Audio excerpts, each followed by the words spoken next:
আসসালামু আলাইকুম এভরিওয়ান, সবাইকে স্বাগত জানাচ্ছি 10 মিনিট স্কুলের অ্যাডমিশন প্রোগ্রামের সাধারণ জ্ঞান আন্তর্জাতিক পর্বের আজকের লেকচারে। সুপ্রিয় শিক্ষার্থী বন্ধুরা, আজকে আমরা আমাদের আন্তর্জাতিক পর্বের যে লেকচারটি রয়েছে সেই লেকচারটি কিন্তু শুরু করতে যাচ্ছি, অর্থাৎ একদম প্রাথমিক লেকচার দিয়ে কিন্তু আমরা আজকের আলোচনাগুলো শুরু করব। এবং একটু প্রথমেই বলে রাখা ভালো, সেটা হচ্ছে যে আমাদের আজকের আন্তর্জাতিক লেকচারের পর্বে আমরা একদম বেসিক যে বিষয়গুলো রয়েছে, অর্থাৎ পৃথিবীর পরিচিতি টাইপের বা আমাদের বর্তমান পৃথিবীতে কয়টি মহাদেশ বা কয়টি মহাসাগর বা বিশ্বের মৌলিক বিষয়গুলি কি কি, সেই একদম বেসিক বিষয়গুলিগুলো নিয়ে আমরা আজকে আলোচনা করব। সুতরাং আজকের লেকচারটা কিন্তু খুবই হালকা একটা লেকচার। আজকে মানে খুব ভারী কিছু আমরা পড়বো না, সেটি আমরা পরবর্তীতে জানবো। খুবই বেসিক বিষয়গুলো আজকে আমরা জানবো, কিন্তু এই বেসিক বিষয়গুলো থেকে কিন্তু অবশ্যই প্রশ্ন চলে আসে। সুতরাং আজকের লেকচারটি খুবই মনোযোগ দিয়ে আত্মস্থ করে ফেলতে হবে। এবং আজকে শুরুতেই বলে রাখি, আমি আজকে আপনাদের সাথে আমি রয়েছি আকিফ মাসুমি। আমি জাহাঙ্গীরনগর বিশ্ববিদ্যালয় থেকে আমার পড়াশোনা শেষ করেছি। সো শিক্ষার্থী বন্ধুরা, আজকে আমি আর কালক্ষেপণ না করে আজকের আলোচনা শুরু করে দিচ্ছি। প্রথমে আমরা দেখে নেব কি থাকছে আমাদের আজকের আলোচনার টপিকে। এবং প্রথমেই একটু বলে নেই যে আমরা প্রথমে যেহেতু বলেছি যে আজকে আলোচনার টপিকগুলো কিন্তু খুবই বেসিক বিষয়গুলো নিয়ে আমরা সাজিয়েছি। সো টপিকগুলো দেখার আগে একটু জেনে নেওয়া দরকার যে যখন আপনারা এই আলোচনাগুলো আত্মস্থ করতে বসবেন, তখন আপনারা দয়া করে আন্তর্জাতিক পর্বের ক্ষেত্রে একটি মানচিত্র সাথে নিয়ে বসবেন, যাতে কিনা মানচিত্র থাকলে আপনাদের জন্য সেটি বুঝতে সুবিধা হবে। সো আপনারা দেখতে পাচ্ছেন আমাদের আজকের আলোচনার টপিকের যে বিষয়বস্তুগুলো আমাদের আজকে রয়েছে: পৃথিবী পরিচিতি, মহাদেশ পরিচিতি, বিশ্বের ভৌগোলিক অবস্থান সমূহ, বিশ্বের জনসংখ্যা, বিশ্বের ভাষা, জাতি, নৃগোষ্ঠী। সো খুব স্বাভাবিকভাবে প্রত্যেকটা টপিক খুবই গুরুত্বপূর্ণ। এবং এটি অবশ্য সত্য যে এতগুলো টপিক থেকে কিন্তু খুবই কম প্রশ্ন আসবে। আমি আবার একটু ব্যাখ্যা করে বলতে গেলে যে 4-5টা করে প্রশ্ন কিন্তু আসবে না, এখানে 1-2টা প্রশ্ন থাকতে পারে, তবে থাকবে এটা শিওর। সো এই বিষয়গুলো আমরা এখানে লক্ষ্য করতে পারি। মোর ইম্পর্টেন্টলি সেটি হচ্ছে যে এই যে আমাদের এই পৃথিবী পরিচিতি বা মহাদেশ পরিচিতি, যদি আপনাদের বাসায় কারো গ্লোব থাকে কিংবা পেপার ম্যাপ থাকে, তাহলে সেই ম্যাপটিকে বিছিয়ে আরো বেটার হয় যদি আপনারা সেটিকে দাগিয়ে পড়তে পারেন, তাহলে কিন্তু আপনাদের জন্য সেটি খুবই ভালো হবে। সো আমি আশা করি আপনারা চেষ্টা করবেন এইভাবে আপনাদের পড়াশোনার পলিসিটিকে সাজানোর, যাতে করে আপনারা নিজেরা উপকৃত হতে পারেন। শিক্ষার্থী বন্ধুরা, আমরা আজকের সময় ক্ষেপণ না করে শুরু করব আমাদের আজকের আলোচনা। প্রথমেই যে আলোচনাটি রয়েছে সেটি আমরা আমাদের শুরু থেকে মুভ করব পৃথিবী পরিচিতি। পৃথিবী সম্পর্কে আমাদের যে জানার জায়গাটি রয়েছে সেই জায়গাটি নিয়ে আমরা প্রথমে কথাবার্তা বলবো। আমরা অনেকগুলো তথ্য প্রবাহ দেখতে পাচ্ছি, সেই তথ্য প্রবাহগুলো নিয়ে একটা অ্যানালাইসিস প্রথমে আমরা করি। যেমন আমরা দেখতে পাচ্ছি যে পৃথিবীকে উত্তর দক্ষিণে বিভক্ত করেছে নিরক্ষরেখা, অর্থাৎ একদম মাঝ বরাবর যে রেখাটি চলে গিয়েছে, যে রেখাটি মূলত কমলালেবু আকৃতির পৃথিবীটাকে একেবারে দুটি ভাগে বিভক্ত করে দিয়ে গিয়েছে। সো এই প্রেক্ষাপট থেকে সেই পৃথিবীকে উত্তর দক্ষিণে বিভক্ত করার জায়গাটি হচ্ছে নিরক্ষরেখার। আমরা এরপরে দেখতে পাচ্ছি যে পৃথিবীর আয়তন কত। সো পৃথিবীর আয়তন হচ্ছে মূলত 51,01,05,000 বর্গ কিলোমিটার। এটি খুবই গুরুত্বপূর্ণ আমাদের জানতে হবে, কারণ পৃথিবীর আয়তন সম্পর্কিত প্রশ্ন কিন্তু বেশিরভাগ সময় বিভিন্ন ক্ষেত্রে চলে আসে। আমরা দেখতে পাচ্ছি তৃতীয় যে তথ্য দৃষ্টিকোণ থেকে, সেটি হচ্ছে যে সূর্যকে প্রদক্ষিণ করতে পৃথিবীর সময় লাগে কত। উত্তরটি হচ্ছে 365 দিন, 5 ঘন্টা 48 মিনিট 47 সেকেন্ড। সেটিও খুবই গুরুত্বপূর্ণ পৃথিবীর অবস্থান থেকে। এরপর আমরা দেখতে পাচ্ছি সূর্য থেকে পর্যায়ক্রমে তৃতীয় গ্রহ হচ্ছে পৃথিবী, অর্থাৎ সূর্যের একদম কাছাকাছি অবস্থানে বৃহস্পতি রয়েছে, তার পরবর্তীতে পর্যায়ক্রমে তৃতীয় গ্রহ রয়েছে পৃথিবী। আমরা দেখতে পাচ্ছি পৃথিবী থেকে চাঁদের দূরত্ব কত। সো চাঁদের দূরত্ব হচ্ছে 3,84,400 কিলোমিটার। এটি হচ্ছে পৃথিবী থেকে একটা অ্যাপ্রক্সিমেট যে ডিস্টেন্স, সেই অ্যাপ্রক্সিমেট ডিস্টেন্সটি এখানে উল্লেখ করা হয়েছে। আমরা দেখতে পাচ্ছি এর পরের তথ্য প্রবাহে পৃথিবীর বয়স কত। সো খুব স্পষ্টভাবে দেখা যাচ্ছে পৃথিবীর বয়স হচ্ছে আনুমানিক 4,500 মিলিয়ন। সো মোর ইম্পর্টেন্ট, এটি খুবই গুরুত্বপূর্ণ আমাদের জেনে ফেলা যে পৃথিবীর বর্তমান বয়সটি আসলে কত, কারণ এটি তার যে ভৌগোলিক পরিসীমা বা ভৌগোলিক রেখা, তার মাধ্যমেই কিন্তু এটিকে বলা হয়েছে বা এটিকে অনুমান করা হয়েছে। আমরা দেখতে পাচ্ছি যে দুটি মহাদেশে অবস্থিত রাষ্ট্র কোনগুলো, একটা হচ্ছে তুরস্ক আমরা দেখতে পাচ্ছি এবং অপরটি হচ্ছে রাশিয়া। এবং আমরা রাশিয়ার খবরটি একটু ক্লিয়ার করে বলি যে যেমন সোভিয়েত ইউনিয়ন যখন ছিল, তখন কিন্তু ম্যাক্সিমাম কান্ট্রি তারা কিন্তু এশিয়া মহাদেশের মধ্যে ছিল। আমি উদাহরণস্বরূপ বলতে গেলে যখন কিন্তু সোভিয়েত ইউনিয়নের একটা পোর্শন ছিল যেখানে কিনা Kazakhstan, Turkmenistan, Kyrgyzstan, Uzbekistan, Tajikistan, এই সকল দেশগুলো ছিল। তো সেই সকল দেশগুলো কিন্তু একটা এশিয়ার সাইডে, কিংবা এটাকে বলা হয় দূরপ্রাচ্য, দূরপ্রাচ্য না, এটাকে বলা হয় মধ্য এশিয়া। সো মধ্য এশিয়ার কেন্দ্রে এই দেশগুলো ছিল, এবং পরবর্তীতে রাশিয়া হওয়ার পরও কিন্তু কিছু কিছু অঞ্চল আমরা দেখতে পেয়েছি যে সেটি এশিয়া মহাদেশে চলে গিয়েছে। বেসিক্যালি রাশিয়া দেশটি ইউরোপ মহাদেশে অবস্থিত। সো আর তুরস্কের ক্ষেত্রে যদি বলতে হয়, তুরস্ক অ্যাকচুয়ালি দুটি মহাদেশে রয়েছে, সেটা হচ্ছে ইউরোপ এবং আফ্রিকা। সো আমরা দেখতে পেয়েছি যে ইস্তানবুল, যে নিচে আমরা তথ্যটি দেখতে পাচ্ছি যে দুটি মহাদেশে অবস্থিত শহর কোনটি, সেটা হচ্ছে ইস্তানবুল। এবং খুব স্বাভাবিকভাবে এটা অনুমেয় যে এই ইস্তানবুল শহরটি কিন্তু তুরস্কের একটি প্রাণকেন্দ্র, এবং এটিও কিন্তু দুটি মহাদেশে অবস্থিত শহর ইউরোপ এবং আফ্রিকার মধ্যে। আমরা দেখতে পাচ্ছি যেই দেশের সাথে সবচেয়ে বেশি দেশের সীমান্ত রয়েছে সেই দেশটি হচ্ছে চীন। চীনের সাথে সবচেয়ে বেশি দেশের সীমান্ত বা কানেক্টেড অবস্থান রয়েছে। সুপ্রিয় শিক্ষার্থী বন্ধুরা, আমরা যেটি দেখতে পাচ্ছি যে পৃথিবীতে সর্বমোট আমাদের স্বাধীন দেশের সংখ্যা রয়েছে 195টি, এবং একটু বলে রাখা ভালো, এর বাইরে মোট রাষ্ট্রের সংখ্যাটি হচ্ছে 233টি, অর্থাৎ পরাধীন রাষ্ট্র যেগুলো রয়েছে তাদের সংখ্যা হচ্ছে মোট 38টির মতো। সো আপনারা 233 এবং 195 ক্যালকুলেশন খুব ভালোভাবে বুঝতে পারছেন। এছাড়া 61টি পরাধীন বা অধিকৃত দ্বীপাঞ্চল রয়েছে, এবং যে পার্সপেক্টিভ থেকে এটিও বলা যায় ঔপনিবেশিক রাজ্য এছাড়াও অর্থাৎ ঔপনিবেশিক রাজ্য রয়েছে, এবং বিশেষ সার্বভৌম ক্ষমতা সম্পন্ন অঞ্চলের বেশ কিছু অস্তিত্ব বিরাজমান রয়েছে, যেই সাপেক্ষে পৃথিবীর দেশগুলো এবং তাদের যে আধিপত্যমূলক রাষ্ট্রগুলো তার অবস্থান পরিমাপ করা যায়। এবং আমাদের সবচেয়ে গুরুত্বপূর্ণ আলোচনাটা হচ্ছে পৃথিবীর যে আকার এবং পৃথিবীর যে আকারের পরিমাপটি সেই সম্পর্কিত। আমরা দেখতে পাচ্ছি পৃথিবীর পরিধি নিরক্ষরেখা বরাবর 40,075 কিলোমিটার এবং মেরুরেখা বরাবর 40,024 কিলোমিটার। আমরা যদি পৃথিবীর ব্যাস ব্যাস নিয়ে আলোচনা করি, আমরা দেখতে পাচ্ছি একই রকমভাবে নিরক্ষরেখা বরাবর যদি আমরা পরিমাপ করি সেটি হচ্ছে 12,757 কিলোমিটার, এবং মেরুরেখা বরাবর এটি 12,714 কিলোমিটার। এবং সূত্রটি কিন্তু হচ্ছে মাধ্যমিক ভূগোল বই। এছাড়া ব্যাসার্ধ নিরক্ষরেখা থেকে 6,378 কিলোমিটার এবং মেরুরেখা থেকে 6,347 কিলোমিটার। তো এই হচ্ছে মূলত পৃথিবীর অবস্থান। এবং আমরা যদি পৃথিবীর জনসংখ্যা পরিমাপ করার চেষ্টা করি সেই ক্ষেত্রে এটা খুবই গুরুত্বপূর্ণ যে পৃথিবীর যে জনসংখ্যা সেটি কিন্তু বর্তমানে প্রায় 727 কোটির মতো। সেটি খুবই গুরুত্বপূর্ণ আমাদের জেনে ফেলাটা। এবং একই সাথে এটিও জেনে ফেলতে হবে যে পৃথিবীর বর্তমানে যে মহাদেশ, আমরা সবাই সেটি জানি, মহাদেশ রয়েছে 7টি। এবং আমাদের বর্তমানে আরেকটি যে গুরুত্বপূর্ণ বিষয় সেটা হচ্ছে যে আমাদের বর্তমান সময় পৃথিবী নিয়ে পানির যে প্রকারভেদ, অর্থাৎ পৃথিবীতে পানির যে পরিমাণ সেটা কিন্তু 2 প্রকার। এর মধ্যে 97% কিন্তু লবণাক্ত এবং 3% হচ্ছে সুপেয় পানি। এটা আমরা অনেকেই জানি না, আমি একটু জানিয়ে দিলাম যে পৃথিবীতে পানির ক্ষেত্রে 97% পানি হচ্ছে লবণাক্ত এবং 3% পানি হচ্ছে সুপেয় পানি। এবং পৃথিবীর যে মহাকাশ কেন্দ্রিক যে তথ্য সেটিও আমরা জানলাম। এবং পৃথিবী কিন্তু একমাত্র উপগ্রহ সেটি হচ্ছে চাঁদ। এবং আরেকটি বিষয় জানতে হবে যে পৃথিবীর ক্ষেত্রে উত্তর গোলার্ধে সবচেয়ে বড় দিন হচ্ছে 21শে জুন এবং দক্ষিণ গোলার্ধে সবচেয়ে বড় দিন হচ্ছে 22শে ডিসেম্বর। শিক্ষার্থী বন্ধুরা, এটি অনেকেই আপনারা খুব ভালোভাবে জানেন যারা কিনা আহ্নিক গতি বার্ষিক গতি পড়ে এসেছেন আপনাদের আগে, বাংলাদেশ এবং বিশ্ব পরিচয়, তার সাথে কিন্তু এই তথ্যগুলো রিলেটেড। এমনকি পৃথিবীতে সর্বত্র দিবারাত্রি সমান হয় 2 দিনে, একটি হচ্ছে 21শে মার্চ এবং আরেকটা হচ্ছে 23শে সেপ্টেম্বর। সো এই হচ্ছে মূলত পৃথিবীর আঙ্গিক বা বিভিন্ন অবস্থান কেন্দ্রিক আলোচনা। সো আমরা আমাদের পরবর্তী আলোচনার দিকে একটু মুভ করি, দেখি পরবর্তী আলোচনা কি রয়েছে। আমরা দেখতে পাচ্ছি পৃথিবীতে যে বেসিক কিছু জায়গা রয়েছে সেই জায়গাগুলো নিয়ে এখানে আলোচনা করা হয়েছে যে পৃথিবীতে কয়টি মহাদেশ রয়েছে। খুব স্বাভাবিকভাবে আমি একটু আগে বললাম পৃথিবীতে 7টি মহাদেশ রয়েছে, এটা আমরা সবাই খুব কম বেশি খুব ভালো করেই জানি। এর মধ্যে আমরা দেখতে পাচ্ছি এশিয়া মহাদেশে 44টি রাষ্ট্র রয়েছে, ইউরোপ মহাদেশে 48টি রাষ্ট্র রয়েছে, আফ্রিকা মহাদেশে 54টি রাষ্ট্র রয়েছে। অর্থাৎ দেশের গণনার দিক থেকে যদি আমরা বিবেচনা করি তাহলে রাষ্ট্র গণনার দিক থেকে সবচেয়ে বৃহত্তম মহাদেশ কিন্তু আফ্রিকা, কিন্তু আয়তনের দিক থেকে কিন্তু বৃহত্তম মহাদেশ অবশ্যই এশিয়া। সো আমরা দেখতে পেলাম আফ্রিকা মহাদেশে 54টি রাষ্ট্র রয়েছে, উত্তর আমেরিকা মহাদেশে রাষ্ট্র রয়েছে 23টি, এবং আমরা পরবর্তীতে দেখতে পাচ্ছি যে দক্ষিণ আমেরিকা মহাদেশে 12টি রাষ্ট্র রয়েছে, এবং আমরা পরে দেখতে পাচ্ছি ওশেনিয়া মহাদেশে 14টি রাষ্ট্র রয়েছে।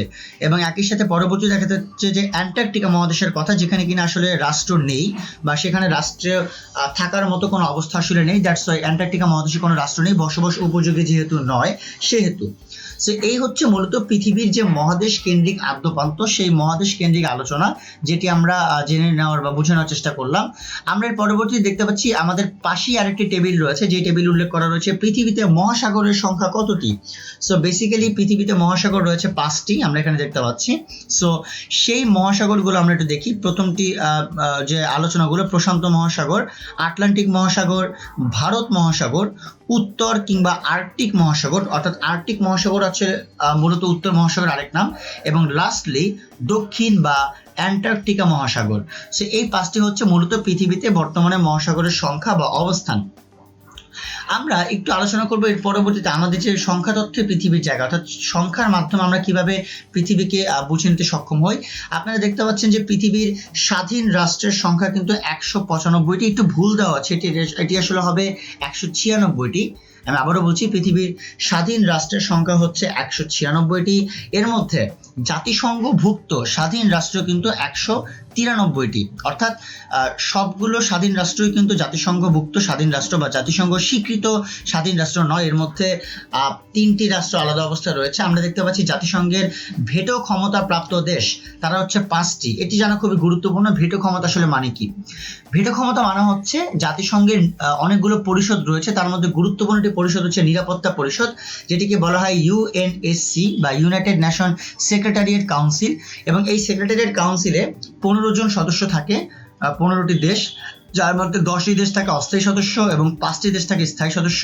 এই 5টি স্থায়ী সদস্য তারা যে কোনো ক্ষেত্রে ভেটো পাওয়ার অর্পণ করতে পারে, যে কোনো প্রস্তাবের ক্ষেত্রে, যে কোনো বিলের ক্ষেত্রে বা যে কোনো প্রপোজালের ক্ষেত্রে। এবং এই ভেটো মানে হচ্ছে কেউ যদি এটি বলে যে আমি এটি মানি না বা আমি এটি মেনে নেই, এই যে মতামত দেওয়ার যে অধিকারটি, সেটি মূলত ভেটো। এবং এই ভেটো পাওয়ার ইন্ডিকেট করে আমি এটি মানি না এই বিষয়টিকেই। সো এরকম দেশ হচ্ছে মোট 5টি জাতিসংঘের ভেটো ক্ষমতা প্রাপ্ত, সেটিকে আসলে ইন্ডিকেট করা হচ্ছে। আমরা এরপর দেখতে পাচ্ছি ছিদ্রায়িত রাষ্ট্র, খুবই গুরুত্বপূর্ণ। ছিদ্রায়িত রাষ্ট্র আসলে কি? সো এই রাষ্ট্রের সংখ্যা মূলত 2টি, এবং আমি প্রথমেই বলে রাখি ছিদ্রায়িত রাষ্ট্রের একটি উদাহরণ দিলে আপনারা ক্লিয়ার হবেন। যেই রাষ্ট্রের চারপাশে অন্য একটি বৃহৎ রাষ্ট্র পরিবেষ্টিত বা একটি বৃহৎ রাষ্ট্রের মধ্যে একটি ক্ষুদ্রতম রাষ্ট্রের অবস্থান, সেই রাষ্ট্রকে ছিদ্রায়িত রাষ্ট্র বলা হয়। আমি যদি উদাহরণ দিয়ে বলি, যেমন দক্ষিণ আফ্রিকা যে কান্ট্রিটি রয়েছে, সেই কান্ট্রির মধ্যেই কিন্তু 2টি দেশের অবস্থান রয়েছে, একটি হচ্ছে লেসোথো এবং আরেকটি হচ্ছে সোয়াজিল্যান্ড। সুতরাং আমি যদি একটু ক্লিয়ার করি যে লেসোথো এবং সোয়াজিল্যান্ড এই দেশটির চারপাশেই কিন্তু দক্ষিণ আফ্রিকা। সো যেই দেশটার এরকম চারপাশেই দক্ষিণ আফ্রিকা বা চারপাশেই এরকম অবস্থান রয়েছে, সেগুলো কিন্তু ছিদ্রায়িত রাষ্ট্র। অনেকে মনে করতে পারে বাংলাদেশ কি ছিদ্রায়িত রাষ্ট্র কিনা? অবশ্যই বাংলাদেশ ছিদ্রায়িত রাষ্ট্র নয়, কারণ বাংলাদেশের একদিকে মিয়ানমার রয়েছে এবং আরেকদিকে কিন্তু বঙ্গোপসাগর উপকূল রয়েছে। সুতরাং বাংলাদেশের চারদিকে কিন্তু ভারত থাকার কোনো অবস্থা নেই। সেই ক্ষেত্রে বাংলাদেশকে আমরা ছিদ্রায়িত রাষ্ট্র বলতে পারি না। আশা করি এই কনসেপ্টটি আপনাদের সকলের কাছে ক্লিয়ার হয়েছে। আমরা দেখতে পাচ্ছি বিশ্বযুদ্ধ সংঘটিত হয়েছে 2বার, এবং এটিও সংখ্যাতত্ত্বের গুরুত্বপূর্ণ। আমরা সবাই জানি যে প্রথম বিশ্বযুদ্ধ, যেটি কিনা 1914 সাল থেকে 1918 সাল পর্যন্ত ব্যাপ্তি ছিল, এবং আমরা দ্বিতীয় বিশ্বযুদ্ধের খবরটি আমরা সকলেই জানি। এটিও আমরা সবাই জানি যে প্রথম বিশ্বযুদ্ধের পর শান্তি রক্ষার নিমিত্তে যে সংগঠনটি তৈরি হয়েছিল, সেই সংগঠনটি হচ্ছে জাতিপুঞ্জ। এবং আমরা এর পরবর্তীতে দেখেছি যে জাতিসংঘ গঠিত হয়েছে দ্বিতীয় বিশ্বযুদ্ধের পর, অর্থাৎ 1939 থেকে 1945 সাল পর্যন্ত যে যুদ্ধটি সংগঠিত হয়েছে, সেই সাপেক্ষে পরবর্তীতে জাতিসংঘ তৈরি হয়। মূলত 2টি টাইমলাইন আপনাদেরকে বলার কারণ হচ্ছে যে 2টি বিশ্বযুদ্ধ সংগঠিত হয়েছে, সেই বিষয়গুলো সম্পর্কে আপনাদের খুব ভালোভাবে জেনে রাখা। আমরা এবার দেখতে পাচ্ছি 14 সংখ্যাটি ইম্পর্টেন্ট, কারণ এটি সর্বাধিক সীমান্তের সংখ্যা চীন এবং রাশিয়ার মধ্যে। এবং চীন এবং রাশিয়া এটি হচ্ছে মূলত সর্বাধিক সীমান্ত ব্যাপী, এবং এই সর্বাধিক সীমান্তের ক্ষেত্রে আমরা একটু আগে জেনেছি চীন এমন একটা দেশ যারা কিনা সবচেয়ে বেশি সীমান্ত এই দেশের অন্যান্য দেশগুলোর সাথে রয়েছে, এবং রাশিয়ারও সেম। এবং রাশিয়ার এতগুলো ছিল না, সোভিয়েত ইউনিয়ন ভাঙার পরবর্তীতে কিন্তু এই যে সংখ্যাটি, সেই সংখ্যাটি অনেকাংশে বৃদ্ধি পায়। সো সেই সাপেক্ষে এই বিষয়টি জেনে ফেলা খুবই গুরুত্বপূর্ণ। সো সর্বাধিক সীমান্ত সংখ্যাটি আমরা জেনে গেলাম, এটা হচ্ছে চীন এবং রাশিয়া, 14টি করে। আমরা 2 সংখ্যাটি আরেকবার দেখতে পাচ্ছি, সেটা হচ্ছে জাতিসংঘভুক্ত নয় কিন্তু স্বাধীন রাষ্ট্র। উত্তরটি ভুল রয়েছে, এখানে উত্তরটি 3 হবে, যেহেতু আমরা প্রথমেই বলে ফেলেছি যে পৃথিবীর বর্তমান স্বাধীন রাষ্ট্রের সংখ্যা 196টি। সেই সাপেক্ষে যদি জাতিসংঘভুক্ত স্বাধীন রাষ্ট্র 193টি হয়, তাহলে জাতিসংঘ ব্যতীত রাষ্ট্রের সংখ্যা 3টি হবে, সেটি স্বাভাবিক। সো এটি উত্তরটি হবে 3টি। সো এই সংখ্যা তত্ত্বটি আপনারা একটু মনোযোগ দিয়ে আয়ত্ত করে নেবেন। এরপর আমরা দেখতে পাচ্ছি খণ্ডিত রাষ্ট্রের সংখ্যা 2টি। অর্থাৎ একটি দেশের যে খণ্ড যেটি কিনা অন্য একটি দেশে পরিবেষ্টিত বা এটা অবস্থিত, সেই সাপেক্ষে বলা হয় খণ্ডিত রাষ্ট্রের সংখ্যা হচ্ছে 3টি। আমরা এরপর দেখতে পাচ্ছি পারমাণবিক শক্তিধর দেশ 8টি। এটিও খুবই গুরুত্বপূর্ণ, কারণ হচ্ছে যে অনেকগুলো দেশ রয়েছে, যেমন যুক্তরাষ্ট্র রয়েছে, উত্তর কোরিয়া রয়েছে, ইরান রয়েছে, রাশিয়া রয়েছে, জার্মানি রয়েছে, যারা কিনা অ্যাকচুয়ালি পারমাণবিক শক্তিধর দেশ। এবং এই পারমাণবিক শক্তিধর দেশদেরকে নিয়ে কিন্তু বেশ কিছু সময় অনেক চুক্তিও সংগঠিত হয়েছে। আমরা সিটিপিটি চুক্তি বা এনপিটি চুক্তি এগুলো আমরা পরে আলোচনা করব, কিন্তু মূলত এই পারমাণবিক শক্তিধর দেশের সংখ্যা যেটিকে বলা হয় সেটা হচ্ছে 8টি।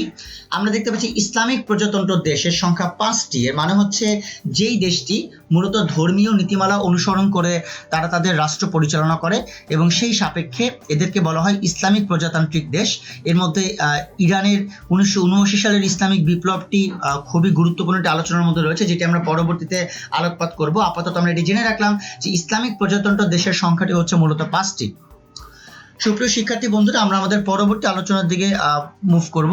আমরা আমাদের পরবর্তী আলোচনায় দেখতে পাচ্ছি যে বেশ কিছু গুরুত্বপূর্ণ তথ্য, যে বিষয়গুলো আমাদের মহাদেশ ভিত্তিক তথ্যের মধ্যে খুবই গুরুত্বপূর্ণ। আমরা প্রথমেই তথ্য প্রবাহে দেখতে পাচ্ছি যে আয়তনে পৃথিবীর বৃহত্তম দেশ হচ্ছে রাশিয়া। খুব ইম্পর্টেন্টলি এটি আমরা একটু আগে জেনেছি, আবার আরেকবার আমরা জানলাম। জনসংখ্যায় পৃথিবীর বৃহত্তম দেশ হচ্ছে চীন। এটি খুবই গুরুত্বপূর্ণ, কারণ চীনের জনসংখ্যা প্রায় 128 কোটির মতো, যার কারণে এটাও বলা হয় যে চীনের যে ভাষা ম্যান্ডারিন, এটা আমরা একটু পরেই জানবো যে ম্যান্ডারিনের ব্যাপ্তি আসলে কতটুকু। আমরা দেখতে পাচ্ছি আয়তনে এবং জনসংখ্যায় পৃথিবীর ক্ষুদ্রতম দেশ হচ্ছে ভ্যাটিকান সিটি। খুবই গুরুত্বপূর্ণ এই বিষয়টি। একই সাথে আমরা এটিও দেখতে পাচ্ছি পৃথিবীর দীর্ঘতম সীমান্ত হলো যুক্তরাষ্ট্র ও কানাডার মধ্যে, এবং এটি খুবই লম্বা জায়গা জুড়ে রয়েছে। এবং এই পৃথিবীর দীর্ঘতম সীমান্ত যে যুক্তরাষ্ট্র কানাডার, এবং এর মধ্যে কিন্তু বিভিন্ন অক্ষরেখাও রয়েছে। আমরা এটি পরবর্তীতে জানবো, অক্ষরেখা কেন্দ্রিক আলোচনা। আমরা দেখতে পাচ্ছি পৃথিবীর ক্ষুদ্রতম সীমান্ত হলো ইতালি ও ভ্যাটিকান সিটির মধ্যে। এবং একটু বলে রাখা ভালো, আমরা যে ছিদ্রায়িত রাষ্ট্রের কথা বলেছি, সেই ছিদ্রায়িত রাষ্ট্রের ক্ষেত্রে ইতালি এবং ভ্যাটিকান সিটিটাও খুব ইম্পর্টেন্ট, কারণ ইতালির ভ্যাটিকান সিটির চারপাশে কিন্তু ইতালি, সেই সাপেক্ষে ভ্যাটিকান সিটি কান্ট্রি কিন্তু একটা ছিদ্রায়িত রাষ্ট্র হিসেবে রয়েছে। এরপরে আমরা দেখতে পাচ্ছি পৃথিবীর সবচেয়ে উত্তরের নগরীর নাম হচ্ছে নরওয়ের হ্যামারফাস্ট। এটি খুবই গুরুত্বপূর্ণ যে আমরা পৃথিবীর উত্তরের পয়েন্ট যেটিকে বলি, একদম সর্বোত্তরের পয়েন্টটি, এটা হচ্ছে নরওয়ের হ্যামারফাস্ট। এবং আমরা যদি পৃথিবীর সবচেয়ে দক্ষিণের পয়েন্ট বা দক্ষিণের নগরীর নাম বলি, সেটি হচ্ছে পুয়ের্টো উইলিয়াম, এটি চিলির। এবং আমরা বুঝতেই পারছি উত্তরের নগরীটি ইউরোপের একটি জায়গায় অবস্থিত, এবং দক্ষিণের নগরীটি মূলত দক্ষিণ আমেরিকাতেই অবস্থিত। তো এটি হচ্ছে চিলির পুয়ের্টো উইলিয়াম, এটি আমাদের জানা খুবই গুরুত্বপূর্ণ। আমরা দেখতে পাচ্ছি পৃথিবীর যে দুটি দেশ, এটি দুই মহাদেশে অবস্থিত, এটা আমরা একটু আগেই জানলাম। আমরা আরেকবার এটি জানার চেষ্টা করব যে এই দুটি দেশ হচ্ছে রাশিয়া এবং তুরস্ক। এবং একই সাথে আমরা এটিও জেনে ফেলেছি যে এই রাশিয়া এবং তুরস্কের ব্যাপ্তিগুলো আসলে কেমন। ব্যাপ্তি বলতে আমি যেটা বোঝাচ্ছি সেটা হচ্ছে যে এই রাশিয়া কি অবস্থানে আসলে দুটি দেশ, একটি দেশ দুই মহাদেশে কিভাবে ছিল, একইভাবে তুরস্ক কিভাবে ছিল। আমরা ইস্তানবুলের কথাটি আমরা কিছুক্ষণ পূর্বে জেনেছি। এরপর আমরা দেখতে পাচ্ছি পৃথিবীর সর্বাধিক বৃষ্টিপাতের স্থান, এটি হচ্ছে মৌসিন রাম, যেটি কিনা ভারতের মেঘালয়ে অবস্থিত, এবং এটি সর্বাধিক বৃষ্টিপাতের স্থান, সবচেয়ে বেশি বৃষ্টিপাত এখানে হয়, এবং এটি পর্যটকদের জন্য কিন্তু একটি আকর্ষণের কেন্দ্রবিন্দু অবস্থানে রয়েছে। পৃথিবীর সবচেয়ে প্রলম্বিত দেশ বা সরু দেশ যাকে বলা হয়, সেই দেশটি হচ্ছে চিলি। এটি পৃথিবীর সবচেয়ে সরু দেশ, লম্বাটে একটি দেশ, এবং এই চিলি ক্ষেত্রবিশেষে অনেক সমুদ্রপৃষ্ঠ থেকে উচ্চতা সম্পন্ন দেশও বটে। এটি আমাদের জানা খুব গুরুত্বপূর্ণ। আমরা দেখতে পাচ্ছি পরবর্তীতে পৃথিবীর দীর্ঘতম নদী সেটি হচ্ছে নীল নদ, এবং পৃথিবীর ক্ষুদ্রতম নদী আমরা দেখতে পাচ্ছি ডি রিভার। আমরা দীর্ঘতম নদী সম্পর্কে কিছুক্ষণ পর আরেকটু ডিটেলসে জানবো। তার আগে একটু বলে রাখা ভালো যে পৃথিবীর দীর্ঘতম নীল নদ কিন্তু দুটি ভাগে বিভক্ত। একটা হচ্ছে হোয়াইট নীল আর একটা হচ্ছে ব্লু নীল। সেই হোয়াইট নীল এটি কিন্তু মূলত ওই ব্লু নীলের তুলনায় অনেক বেশি দীর্ঘতর, এবং যে কারণে এটি খুবই ইম্পর্টেন্ট নীল নদের ক্ষেত্রে। আমরা এরপরে দেখতে পাচ্ছি পৃথিবীর শীতলতম স্থান, এটি হচ্ছে রাশিয়ার ভারখয়ানস্কো। এটি খুব জানা আমাদের গুরুত্বপূর্ণ যে পৃথিবীর বর্তমানে শীতলতম স্থানটি আসলে কোথায়। আমরা এরপরে দেখতে পাচ্ছি পৃথিবীর উষ্ণতম স্থান, এটি হচ্ছে যুক্তরাষ্ট্রের ক্যালিফোর্নিয়ার ডেথ ভ্যালি যে জায়গাটি, সেই জায়গাটি হচ্ছে পৃথিবীর সবচেয়ে গরম বা উষ্ণতম স্থান, এবং এটি আমাদের জানা গুরুত্বপূর্ণ। ভাষা সম্পর্কে আমরা একটু পরে জানবো, তার আগে একটু আমরা জেনে রাখি যে বিশ্বের সবচেয়ে প্রাচীন ভাষা হচ্ছে হিব্রু ভাষা, যেটি কিনা বলা হয় ইহুদিদের ভাষা বা ইসরায়েলের মানুষরা সেই ভাষায় কথাবার্তা বলে থাকে, এবং এটি বিশ্বের সবচেয়ে প্রাচীন ভাষা হিসেবে খ্যাত। সুপ্রিয় শিক্ষার্থী বন্ধুরা, আমরা আপনারা কিন্তু দেখতে পাচ্ছেন পাশে একটি বক্সের মধ্যে আমরা কিন্তু আরেকটি বিষয় লক্ষ্য করে দেখবেন, আমরা আরেকটি বিষয় দিয়ে দিয়েছি, যেটা হচ্ছে প্রত্যেকটি মহাদেশের সর্বশেষ স্বাধীন রাষ্ট্র কোনটি সেটি জানা খুবই গুরুত্বপূর্ণ আমাদের। আমরা একটু ধরে যদি বলি, এশিয়া মহাদেশের সর্বশেষ স্বাধীন রাষ্ট্র হচ্ছে পূর্ব তিমুর, যারা কিনা 2002 সালে তাদের স্বাধীনতাটি লাভ করে। আপনারা দেখতে পাচ্ছেন ইউরোপ মহাদেশে সর্বশেষ স্বাধীন রাষ্ট্র হচ্ছে কসোভো, যারা কিনা 2008 সালে তাদের এই স্বাধীনতাটি প্রাপ্ত হয়। আপনারা দেখতে পাচ্ছেন আফ্রিকা মহাদেশে সর্বশেষ স্বাধীন রাষ্ট্র হচ্ছে দক্ষিণ সুদান, যারা কিনা 2011 সালে তাদের স্বাধীনতাটি প্রাপ্ত হয় এবং সুদান থেকে তারা এই স্বাধীনতাটি পায় এবং এটি সর্বশেষ স্বাধীন রাষ্ট্র হিসেবে খ্যাত দক্ষিণ সুদান। আপনারা দেখতে পাচ্ছেন উত্তর আমেরিকা মহাদেশের সর্বশেষ স্বাধীন রাষ্ট্র হচ্ছে সেন্ট কিটস অ্যান্ড নেভিস, মূলত এটি দ্বীপ রাষ্ট্র এটি, এবং এটি 1983 সালে এটি স্বাধীন হয় সর্বশেষ হিসেবে। দক্ষিণ আমেরিকা মহাদেশের ক্ষেত্রে সর্বশেষ স্বাধীন রাষ্ট্র হচ্ছে সুরিনাম, যেটি আপনারা দেখতে পাচ্ছেন, এবং ওশেনিয়া মহাদেশে সর্বশেষ স্বাধীন রাষ্ট্র হচ্ছে ট্রু ভ্যালু, যেটি কিনা 1978 সালে স্বাধীনতা প্রাপ্ত হয়। মূলত এই হচ্ছে আমাদের যে দেশ পরিচিতির ক্ষেত্রে বা মহাদেশ পরিচিতির ক্ষেত্রে একটি আলোচনা, যেটা আমরা দেখে নিলাম। আমরা আমাদের পরবর্তী আলোচনা দিকে একটু মুভ করব। আমাদের পরবর্তী আলোচনা আমরা দেখতে পাচ্ছি 7 মহাদেশের 7টি পর্বত শৃঙ্গ। খুবই গুরুত্বপূর্ণ একটা আলোচনা, 7 মহাদেশের 7টি পর্বত শৃঙ্গ, এবং এখানে আমরা একটু ক্লিয়ার হতে পারবো যে আসলে কিভাবে করে কোন মহাদেশের সবথেকে উচ্চ বা সর্বোচ্চ যেটাকে বলা হয় পর্বত শৃঙ্গ সেটি কোনটি, এটি আমরা বোঝার চেষ্টা করব। প্রথমেই আমরা যেটি দেখতে পাচ্ছি যে এশিয়া মহাদেশের ক্ষেত্রে যেটি একেবারে একক অবস্থানে রয়েছে সেটা হচ্ছে মাউন্ট এভারেস্ট, এবং যেটি কিনা এশিয়াতে অবস্থিত। মাউন্ট এভারেস্ট সম্পর্কে আমরা সবাই জানি, একটু বলে রাখা ভালো, এটি কিন্তু নেপালে সগরমাথা এবং তিব্বতের চোমো লাংমা নামে পরিচিত, এবং নিঃসন্দেহে এটি বিশ্বের সর্বোচ্চ পর্বত শৃঙ্গ, এবং এই শৃঙ্গটি মূলত হিমালয়ের মহালঙ্গুর হিমাল পর্বতমালায় অবস্থিত। এটি আমাদের জেনে ফেলা খুব গুরুত্বপূর্ণ। আপনারা ছবিতেও কিন্তু এটি দেখতে পাচ্ছেন যে মাউন্ট এভারেস্টের যে ছবিটি, এবং এর উচ্চতা কিন্তু আমাদের একটু জেনে ফেলা দরকার, এবং এর উচ্চতা হচ্ছে মূলত 8848 মিটার। আমি আবারও বলছি 8848 মিটার। সেটি হচ্ছে মূলত মাউন্ট এভারেস্টের উচ্চতা, এবং এটি খুব স্বাভাবিকভাবেই এটি যেহেতু বিশ্বেরই সর্বোচ্চ পর্বতশৃঙ্গ, খুব স্বাভাবিকভাবে এটি এশিয়া মহাদেশের সর্বোচ্চ পর্বতশৃঙ্গ বটে।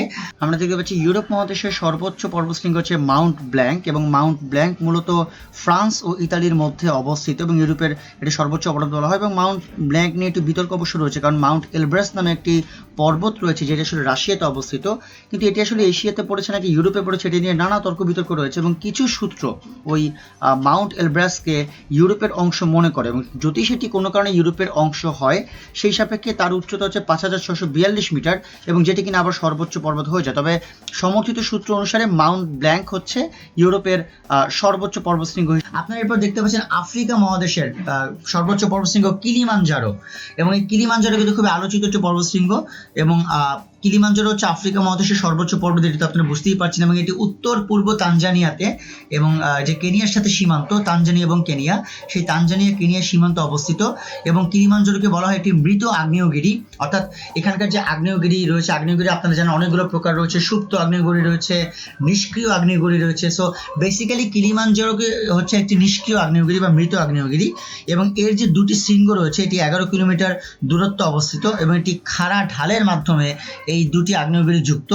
এবং একটি যে উচ্চতর শৃঙ্গ, সবচেয়ে উচ্চতর যেটি, সেই উচ্চতর শৃঙ্গের নাম হচ্ছে কিবো, এটি হচ্ছে সর্বোচ্চ যে শৃঙ্গটি সেটি, এবং এটি সমুদ্র সমতল থেকে প্রায় 5895 মিটার উঁচুতে অবস্থিত।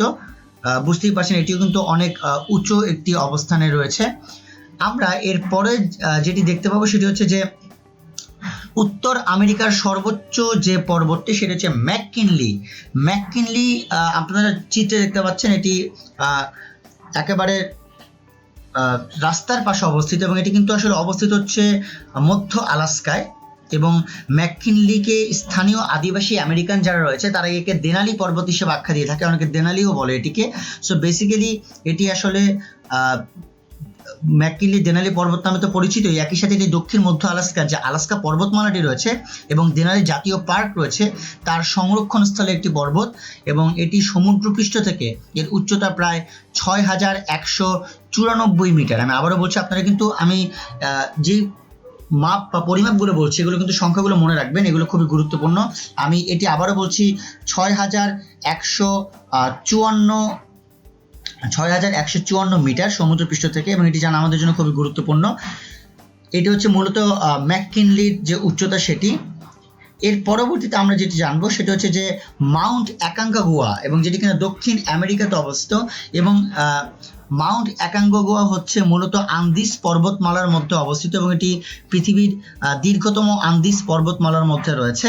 এবং এই ক্ষেত্রেই কিন্তু আমাদের যে বিষয়টি জানতে হবে যে এটি মেরুরেখা থেকে কিংবা সমুদ্রপৃষ্ঠ থেকে উচ্চতা কত, এই উচ্চতাটা কিন্তু খুব গুরুত্বপূর্ণ। এর উচ্চতা হচ্ছে 6355 মিটার। আমি আবারও বলছি 6355 মিটার। সো দক্ষিণ আমেরিকার খুব স্বাভাবিকভাবে এটি সর্বোচ্চ পর্বতশৃঙ্গ হিসেবে খ্যাত। এর পরবর্তীতে আমাদের আলোচনা আপনারা দেখতে পাচ্ছেন ওশেনিয়া মহাদেশের সর্বোচ্চ পর্বতশৃঙ্গ, যেটি হচ্ছে মাউন্ট কুক। এটিকে বলা হয় আউরাকি পর্বত বলা হয়, এবং এটি অবস্থিত নিউজিল্যান্ডে, এবং এটি নিউজিল্যান্ডের সর্বোচ্চ পর্বত তো বটেই, এটি ওশেনিয়া মহাদেশের সর্বোচ্চ পর্বত।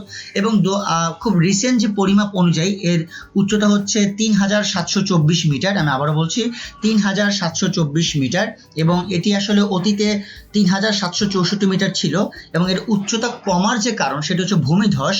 এবং এটি আসলে কুক পর্বত সেটি দক্ষিণাঞ্চলীয় আল্পসে অবস্থিত, এবং দক্ষিণাঞ্চলীয় আল্পস যে পর্বতশ্রেণী সেটি প্রায় দক্ষিণ আইল্যান্ডের দৈর্ঘ্য জুড়ে এটি বিস্তৃত, এবং এটি আসলে আমাদের জেনে ফেলা খুবই গুরুত্বপূর্ণ যে আল্পস পর্বতশ্রেণীর বর্তমান অবস্থা। এবং আমরা একই সাথে এটিও জেনে নিলাম যে ওশেনিয়া মহাদেশের ক্ষেত্রে এটি সর্বোচ্চ পর্বতশৃঙ্গ হিসেবে রয়েছে মাউন্ট কুক। আমরা এর পরে যেটি দেখতে পাবো সেটি হচ্ছে অ্যান্টার্কটিকা মহাদেশের, যেহেতু আমরা প্রথমে জেনেছি এটি বসবাস অনুপযোগী, কিন্তু এর মধ্যে একটি পর্বত শ্রেণী রয়েছে যার নাম হচ্ছে ভিনসন ম্যাসিভ। এবং এই ভিনসন ম্যাসিভ সেটি কিন্তু আমি একটু আগেই বললাম যে এটি অ্যান্টার্কটিকা মহাদেশে অবস্থিত, এবং ভিনসন ম্যাসিভ এটি একটি স্তূপ পর্বত বলা হয়। স্তূপ পর্বত মানে হচ্ছে দৈর্ঘ্য 21 কিলোমিটারের মতো এবং প্রস্থ প্রায় 13 কিলোমিটার, এবং এটি 4892 মিটার উঁচু। এবং এই পর্বতটি মূলত এলসওয়ার্থ নামক একটি ল্যান্ড রয়েছে, সেই এলসওয়ার্থ ল্যান্ডের পর্বতমালার অংশ বিশেষ, এবং এটি আসলে অ্যান্টার্কটিকা উপদ্বীপের সাথে এবং পশ্চিম অ্যান্টার্কটিকার সংযোগস্থলে এটি অবস্থিত। সো সুপ্রিয় শিক্ষার্থী বন্ধুরা, এই ছিল মূলত আমাদের 7টি মহাদেশের 7টি পর্বতশৃঙ্গের আলোচনা। আশা করি আপনারা দৃশ্য বা ইমেজ দেখার মাধ্যমে আপনারা আরো বেশি ভালোভাবে ক্লিয়ার হয়েছেন যে এগুলো সৌন্দর্য কতটা নয়নাভিরাম, এবং একই সাথে আপনাদের ভর্তি পরীক্ষার জন্য এই পরিমাপগুলো যে জানা দরকার সেই পরিমাপগুলোর পরিচিতি। আমরা আমাদের পরবর্তী আলোচনা থেকে মুভ করবো। আমাদের পরবর্তী আলোচনা হচ্ছে 7টি মহাদেশের 7টি বৃহত্তম নদীর একটি বর্ণনা। আমরা এই বিষয়টি একটু মনোযোগ সহকারে আলোকপাত করার চেষ্টা করব। আমরা প্রথমে যে বিষয়টি দেখতে পাচ্ছি সেটা হচ্ছে ইয়াংসি কিয়াং, যেটিকে বলা হয় এশিয়ার সবচেয়ে দীর্ঘতম নদী ইয়াংসি কিয়াং। এবং এই আলোচনাটি খুবই গুরুত্বপূর্ণ, কারণ হচ্ছে ইয়াংসি কিয়াং নদীর দৈর্ঘ্য হচ্ছে প্রায় 5530 কিলোমিটার। আমি আবারও বলছি 5530 কিলোমিটার, এবং এটি এশিয়া মহাদেশের পূর্বাঞ্চল এবং প্রশান্ত মহাসাগরের পশ্চিম উপকূল দিয়ে কিন্তু এটি প্রবাহিত হয়েছে, এবং এটি কিন্তু পরবর্তীতে প্রশান্ত মহাসাগরেই পতিত হয়েছে ইয়াংসি কিয়াং। সেটি আমাদের জেনে ফেলা খুবই গুরুত্বপূর্ণ, এশিয়া মহাদেশের সবচেয়ে বৃহত্তম নদী। এরপর আমরা দেখতে পাচ্ছি যে নদীটি সেটা হচ্ছে আফ্রিকা মহাদেশের সবচেয়ে বৃহত্তম নদী, সেটি হচ্ছে নীল নদ। এবং এই নীল নদ কিন্তু খুবই আলোচিত, কারণ এটি শুধুমাত্র আফ্রিকা মহাদেশে নয় বরঞ্চ এটি বিশ্বের দীর্ঘতম নদ হিসেবে খ্যাত। এবং এর দুটি উপনদ রয়েছে, আমরা প্রথমেই বলেছিলাম, এটা হচ্ছে হোয়াইট নীল আর এটা হচ্ছে ব্লু নীল। এর মধ্যে হোয়াইট নীলটি তুলনামূলকভাবে লম্বা, এবং মোর ইম্পর্টেন্টলি যেটা আমাদের জানতে হবে এটি এতটা লম্বা তাহলে তার পরিমাপটি আসলে কত। সে পরিমাপটি হচ্ছে মূলত 6650 কিলোমিটার। এটা হচ্ছে আফ্রিকা মহাদেশের নীল নদ, যেটি সেই নীল নদের দৈর্ঘ্য। আমি আবারও বলছি 6650 কিলোমিটার। সো মূলত এটি হচ্ছে নীল নদের যে অবস্থান সেটি।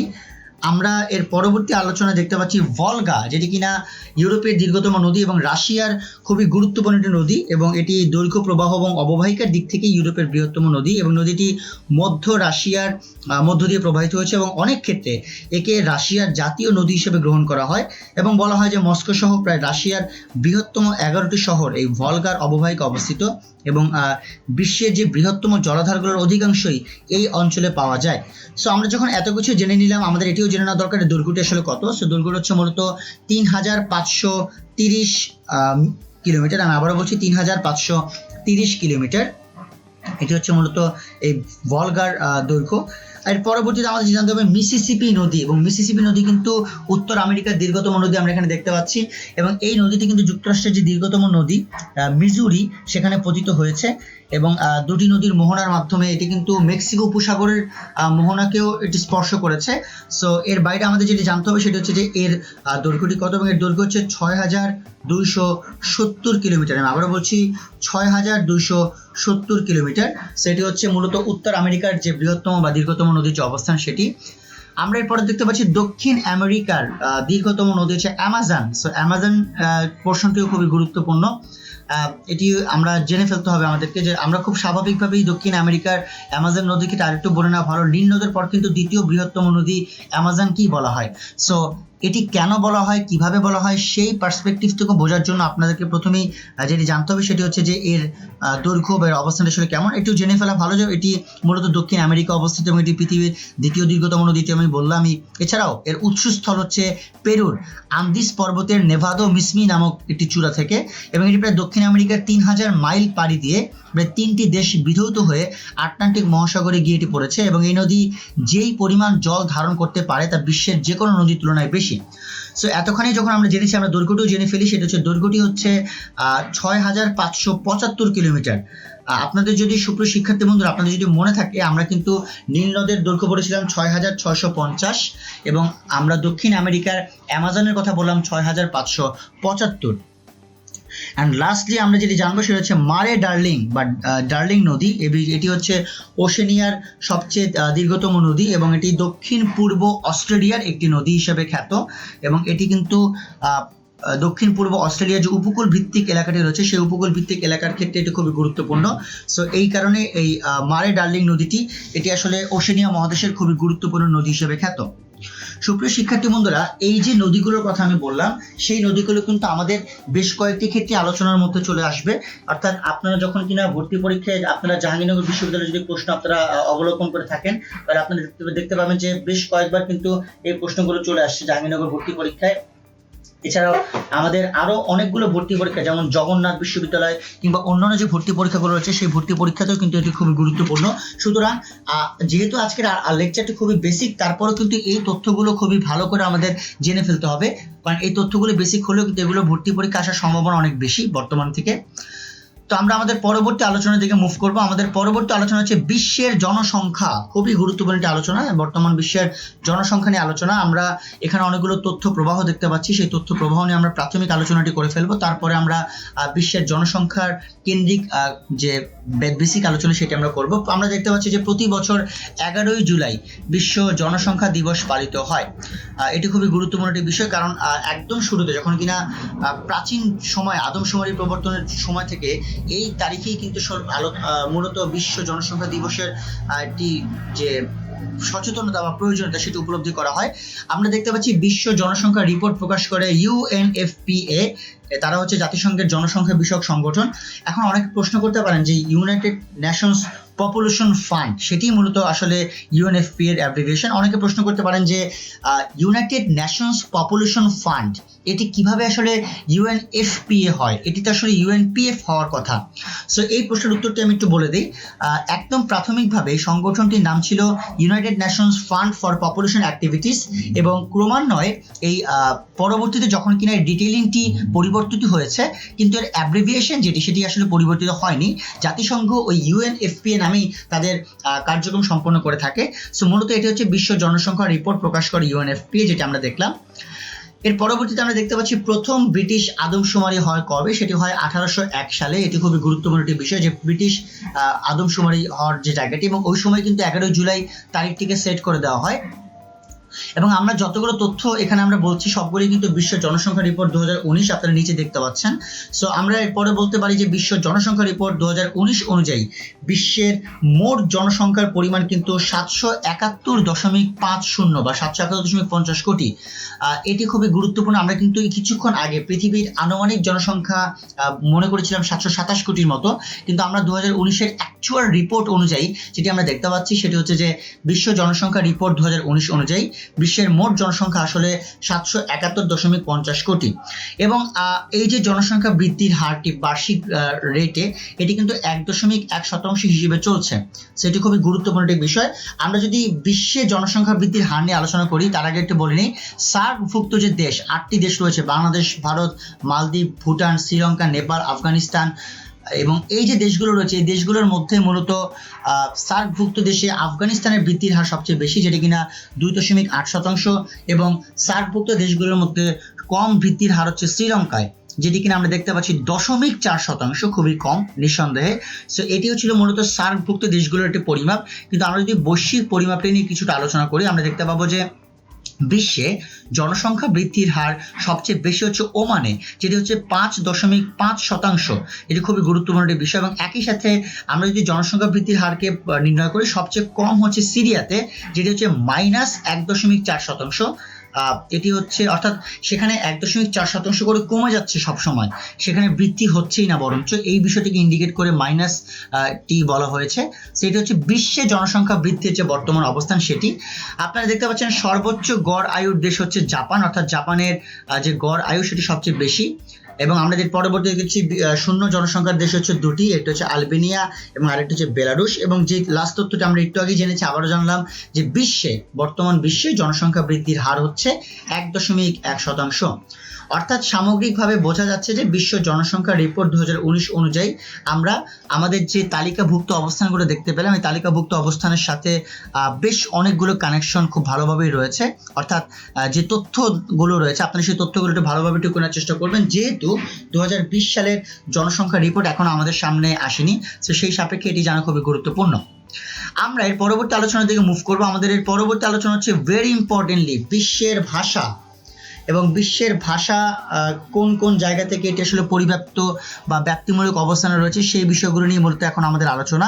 আমরা প্রথমে যেটি দেখতে পাচ্ছি যে বিশ্বের 11টি সর্বাধিক প্রচলিত ভাষা রয়েছে, যেগুলো রয়েছে এই 11টি প্রচলিত ভাষার মধ্যে চীনা বা ম্যান্ডারিন যেটিকে আমরা বলি, এর মধ্যে এর বাইরে রয়েছে ইংরেজি, রয়েছে হিন্দি, উর্দু, স্প্যানিশ, আরবি, পর্তুগিজ, রুশ, বাংলা, জাপানি, জার্মান এবং ফরাসি। সো এটি হচ্ছে মূলত বিশ্বের 11টি সর্বাধিক প্রচলিত ভাষা। এবং এর পরের তথ্যটি আপনাদের জন্য খুবই গুরুত্বপূর্ণ, আপনারা একটু মনোযোগ দিয়ে শুনে নেবেন। সেটা হচ্ছে চীনা এবং জাপানি ভাষা ব্যতীত বাকি যে 9টি ভাষা সেটি কিন্তু ইন্দো ইউরোপীয় ভাষা পরিবারের অন্তর্ভুক্ত, অর্থাৎ বিশ্বের প্রায় 46% মানুষ এই সব ভাষায় কথা বলে থাকেন। তার মানে এর মাধ্যমে দুটি বিষয় বোঝা গেল, সেটি হচ্ছে যে এই 11টি প্রচলিত ভাষার মধ্যে চীনা এবং জাপানি এরা কিন্তু অনেক বেশি জনসংখ্যা অধিগ্রহণ করে রেখেছে তাদের ভাষার মাধ্যমে। যেমনটা আমরা প্রথমেই জেনে ফেলেছিলাম যে ম্যান্ডারিন ভাষার কথা বলার মানুষের সংখ্যা কিন্তু প্রায় 128,50,00,000 মতো। সুতরাং খুব স্বাভাবিকভাবে এটি সর্বাধিক ব্যবহৃত ভাষা হবে, সেটি স্বাভাবিক, যেহেতু তাদের জনসংখ্যাটাও বেশি। এবং একই রকমভাবে জাপানি ভাষার ক্ষেত্রেও একই কথা প্রযোজ্য। বাকি 9টি ভাষা কিন্তু এই ইন্দো ইউরোপীয় ভাষাগোষ্ঠীর অন্তর্ভুক্ত, অর্থাৎ বাকি যে ইউরোপ বা ইউরোপীয় যে উপকূলীয় বা ইউরোপীয় যে নিকট যে দেশগুলো রয়েছে তাদের যে ভাষার পরিবার সেই ভাষা পরিবার অন্তর্ভুক্ত। এবং বিশ্বের 46% মানুষের এইসব ভাষায় কথা বলার অবস্থানটি রয়েছে। আমরা দেখতে পাচ্ছি সবচেয়ে বেশি ভাষা প্রচলিত রয়েছে দুটি দেশে, একটি হচ্ছে পাপুয়া নিউগিনি যেখানে 850টিরও বেশি ভাষা রয়েছে, এবং আরেকটা হচ্ছে ইন্দোনেশিয়া যেখানে 670টিও ভাষা রয়েছে। সেটা কিন্তু খুবই গুরুত্বপূর্ণ একটি বিষয়, অর্থাৎ অনেক বেশি ভাষা যে দেশটিতে প্রচলিত সেই সাপেক্ষে প্রশ্নের উত্তরটা আমাদের জেনে ফেলা খুবই গুরুত্বপূর্ণ। দ্বিতীয় তথ্য প্রবাহে আমরা যেটি দেখলাম যে বিশ্বের 46% মানুষের কথা বলার যে বিষয়টি, এক্ষেত্রে কিন্তু একটু বলানো দরকার বাকি 9টি ভাষার মধ্যে সবচেয়ে অগ্রগণ্য ভাষা কিন্তু স্প্যানিশই কিন্তু প্রায় অনেক বেশি মানুষ কথা বলে, তার পরবর্তীতে আরবি, তার পরবর্তীতে রুশ, তার পরবর্তীতে বাংলা, এরপর ফরাসি অনেক পরে, ফরাসি কিংবা জার্মান সেটা অনেক পরে। এর আগে অন্যান্য ভাষায় কথা বলার মানুষের সংখ্যা আসলেই বেশি। আপনারা চতুর্থ তথ্য প্রবাহে দেখতে পাচ্ছি যে মহাদেশের বিচারে বিশ্বের 6,000টির মধ্যে, অর্থাৎ 6,000টি ভাষার মধ্যে 15% ভাষায় কথা বলে দক্ষিণ এবং উত্তর আমেরিকায়, আফ্রিকায় 30%, এশিয়াতেও 30%-এর কম বা 30-30-এর মতো। সবচেয়ে কম হচ্ছে ইউরোপে, সেখানে মাত্র 3%। অর্থাৎ ইউরোপ মহাদেশে খুব ভ্যারাইটি টাইপের বা বৈচিত্র্যপূর্ণ ভাষার সংখ্যা কিন্তু খুবই কম, সেখানে একই লেভেলের ভাষার প্রচলনটি খুব বেশি ম্যাক্সিমাম ক্ষেত্রে, সেটা আইদার স্প্যানিশ অথবা ইংরেজি এরকম টাইপের অবস্থান তাদের রয়েছে। এবং সবচেয়ে বেশি আমরা দেখতে পাচ্ছি যে আফ্রিকা মহাদেশে 30% এবং এশিয়ার 30%-এর মতো। সো বেসিক্যালি এই দুটি মহাদেশেই আমরা ভাষার যে বৈচিত্র্যমূলক অবস্থান সেটি আমরা খুব ভালো করে দেখতে পাচ্ছি। আপনারা এরপরে দেখতে পাচ্ছেন সর্বনিম্ন ভাষা ব্যবহারের দেশ, যেটি হচ্ছে উত্তর কোরিয়া। তারা একটি মাত্র ভাষাই তারা ব্যবহার করে এবং আমরা উত্তর কোরিয়ার রাষ্ট্রের স্বকীয়তা সম্পর্কে কিছুটা জানি, যে উত্তর কোরিয়া রাষ্ট্রটি খুব এককভাবে বা স্বকীয়ভাবে তাদের নিজেদেরকে পরিচালনা করতে চায়। সেই সাপেক্ষে এই বিষয়টি খুব ক্লিয়ার হয়ে গেছে। ভাষা নিয়ে আরেকটি কথা বলা গুরুত্বপূর্ণ। ব্যবহারের দিক দিয়ে আসলে বিশ্বের সর্বাধিক ব্যবহৃত ভাষা হচ্ছে ইংরেজি এবং মাতৃভাষার দিক দিয়ে ম্যান্দারিন হলো শীর্ষ ভাষা। তার মানে এই যে ব্যবহারের দিক দিয়ে যদি আলোচনা করি তাহলে ম্যান্দারিন দ্বিতীয়। এবং এর তথ্যসূত্র কিন্তু রেল স্টাডি 2020 সালে প্রকাশিত এথনোলগ নামক গবেষণা সংস্থাটির রিপোর্ট। এবং একই সাথে ব্যবহারের দিক দিয়ে বাংলার অবস্থান কিন্তু সপ্তম, যেটি কিনা মাতৃভাষার দিক দিয়ে পঞ্চম অবস্থানে রয়েছে বাংলা। এবং বাংলাদেশের মধ্যে যে ব্যবহৃত নৃতাত্ত্বিক ভাষা, সেই ব্যবহৃত নৃতাত্ত্বিক ভাষার সংখ্যা হচ্ছে 41টি। এটি আমাদের জানা খুবই গুরুত্বপূর্ণ, কারণ অনেক নৃতাত্ত্বিক গোষ্ঠীর মধ্যে এই ভাষার প্রচলনটি রয়েছে, অনেক উপজাতিদের মধ্যে রয়েছে, অনেক আদিবাসীদের মধ্যে রয়েছে। সো সেই সাপেক্ষে বাংলাদেশে ব্যবহৃত নৃতাত্ত্বিক ভাষার সংখ্যাটি আমাদের জেনে ফেলা খুবই গুরুত্বপূর্ণ। আমরা দেখতে পাচ্ছি বিশ্বে প্রচলিত মোট ভাষা হচ্ছে 7111টি। সো এটি আমাদের জেনে ফেলা খুবই গুরুত্বপূর্ণ। যেখানে আমরা ধরে নিয়েছিলাম যে মহাদেশের বিচারে বিশ্বে 6000-এর মতো ভাষা থাকবে, সেখানে আমরা অ্যাকচুয়াল ইনফরমেশনটি জেনে ফেললাম যে বিশ্ব প্রচলিত মোট ভাষা হচ্ছে মূলত 7111টি। এবং আপনারা দেখতে পাচ্ছেন নিচে যে অনেক ভাষা রয়েছে যেগুলো সরকারি ভাষার মর্যাদা পেয়েছে। তার মধ্যে আমরা ওশেনিয়া মহাদেশের ওয়েলস কিংবা মাউরির মতো ভাষা রয়েছে যেগুলো সরকারি আনুকূল্য পেয়েছে। সো এই বিষয়গুলো আমাদের জেনে ফেলা খুবই গুরুত্বপূর্ণ। এই হচ্ছে মূলত আমাদের আজকের বিশ্বের ভাষা নিয়ে আলোচনা, যেটা আমরা খুব ভালোভাবে জেনে ফেলার চেষ্টা করলাম। আমরা আমাদের পরবর্তী আলোচনায় দেখতে পাচ্ছি বিশ্বের নৃগোষ্ঠী।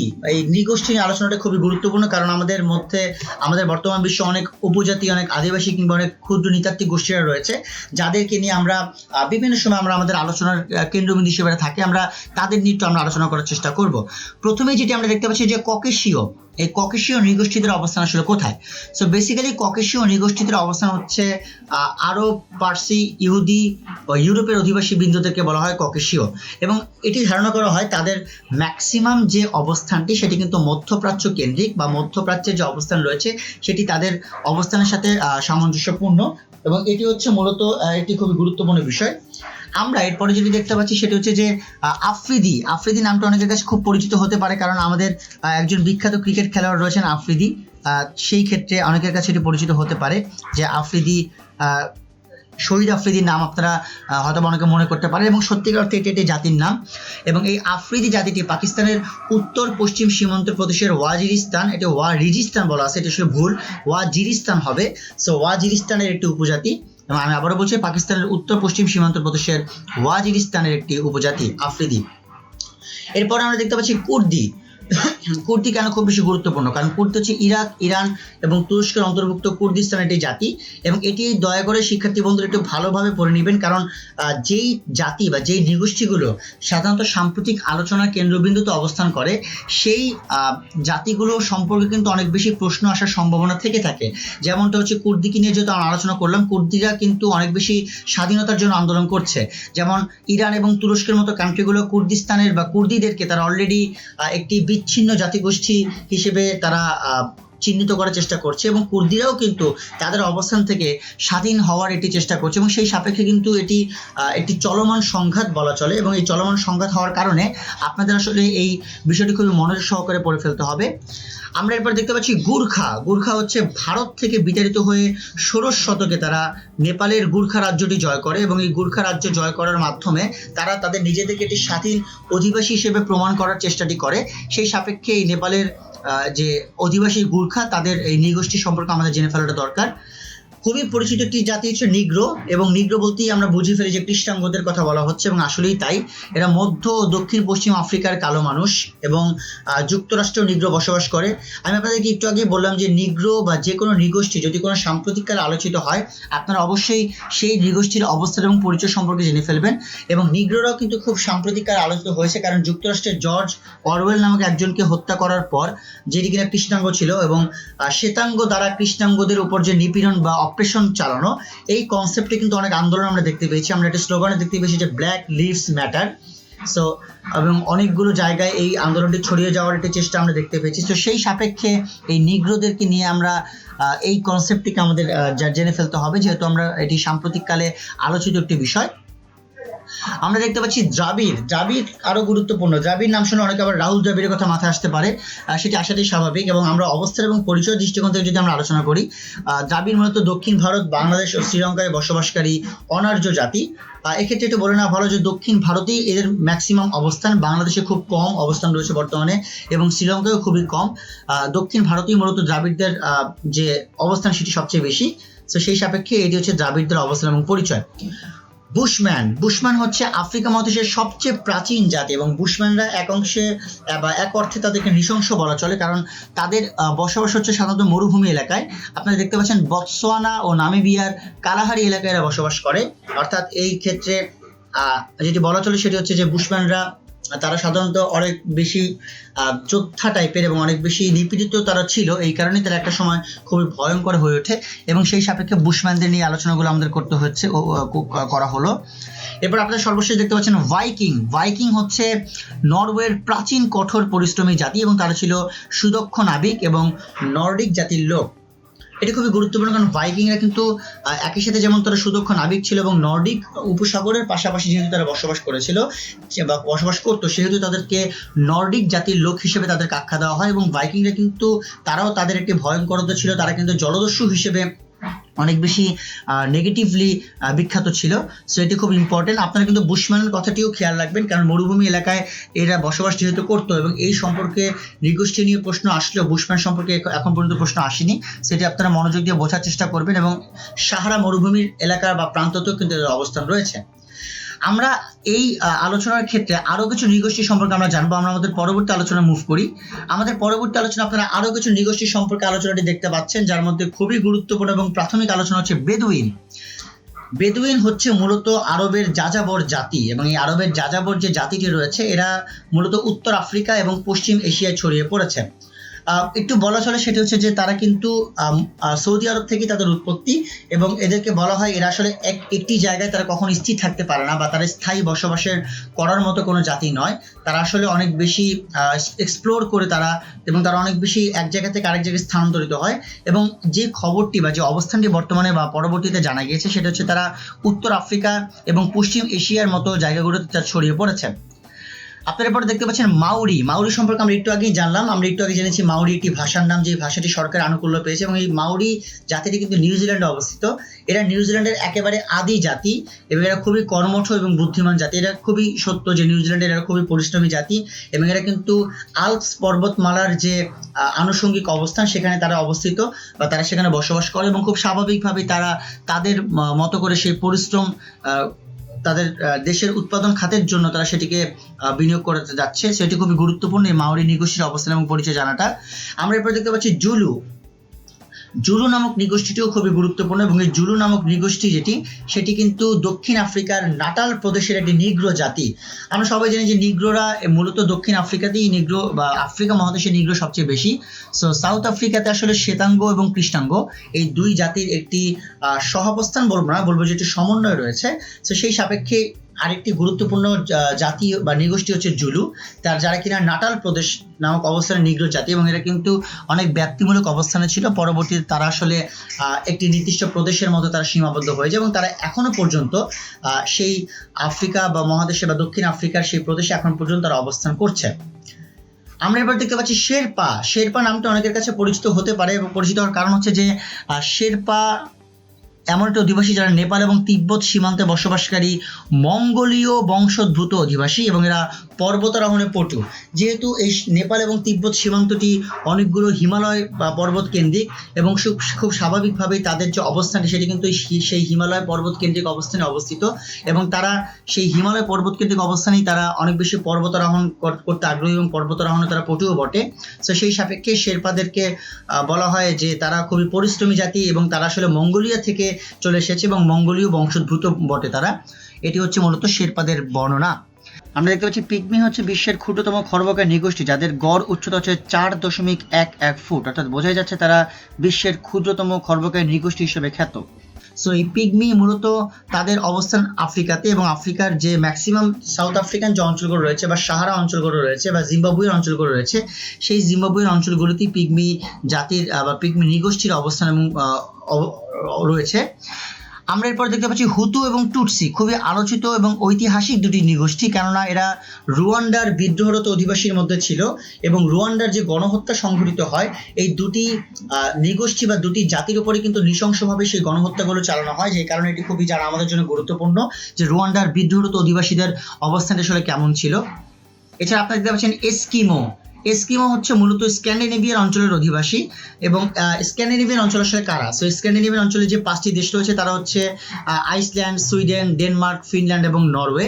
সেই 5টি দেশকে নিয়ে মূলত স্ক্যান্ডিনেভিয়ান অঞ্চলটি গঠিত, এবং স্ক্যান্ডিনেভিয়ান অঞ্চলের অধিবাসী হচ্ছে এস্কিমো। এস্কিমো যারা, তারা অনেক বেশি শীতলতম স্থানে থাকতে অভ্যস্ত, এবং তারাও অনেক বেশি পরিশ্রমীও বটে।